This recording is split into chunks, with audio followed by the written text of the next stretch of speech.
আসসালামু আলাইকুম বন্ধুরা, আশা করি সকলেই ভালো আছেন।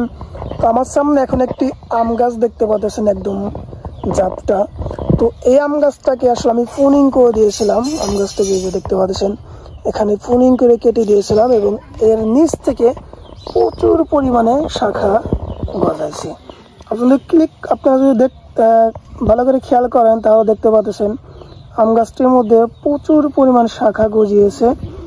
এবং এইরকম করার কারণ হচ্ছে এটি ছিল একটি আম্রপালির গ্রাফটিং এর চারা।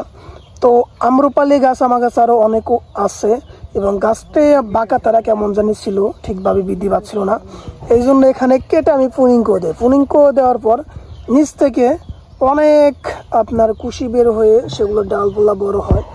এখন নিচের এই গাছগুলো কি জাতের গাছ সেটা আমি জানি না, যেহেতু গ্রাফটিং এর যে গাছের উপরের অংশটুকু সেটুকু আমি কেটে দিয়েছি, গ্রাফটিং এর নিচ থেকে আর কি উপরেটুকু কেটে ফেল দিয়েছি। তো এটা কি জাত আমি জানি না। এরকম বানানোর কারণটা হচ্ছে এই একটা গাছের মধ্যে আপনার আটটা ডাল বের হয়েছে। এই 8টা ডালের মধ্যে আমি মাল্টি গ্রাফটিং করব, মানে এই আম গাছটার মধ্যে আমি 8টি জাত লাগাবো। এই একটি আম গাছের মধ্যে 8 ধরনের আম ধরবে, মানে 8টি জাতের মধ্যে আমি সেট করব। প্রত্যেকটি ডাল দেখতে পাচ্ছি, প্রত্যেকটি ডালে একটি করে জাত আমি সেট করে দেব। সেট করে দিয়ে আমি 8 ধরনের আম ধরাবে গাছটির মধ্যে। তো বিশেষ করে আপনি অনেকে বলতে পারেন গাছটা এত খাটো কেন।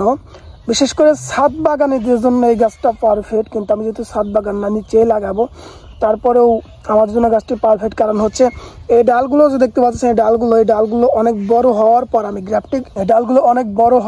গ্রাফটিং গুলো করে দিব, যাতে আমার গাছটা দ্রুত বৃদ্ধি পায় এবং গাছের শক্তি সামর্থ্য অনেক বেশি বাড়ে।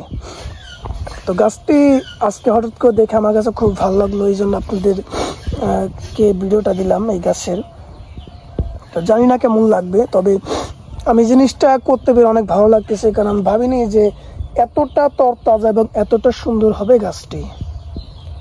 তো এই ছিল ভিডিওটি, আশা করি বুঝতে পেরেছেন। ভালো লাগলে অবশ্যই একটা লাইক দিবেন, অবশ্যই চ্যানেলটিকে সাবস্ক্রাইব করে রাখবেন, আর ফেসবুক পেজ থেকে দেখে থাকলে ফেসবুক পেজটিকে ফলো দিয়ে রাখবেন।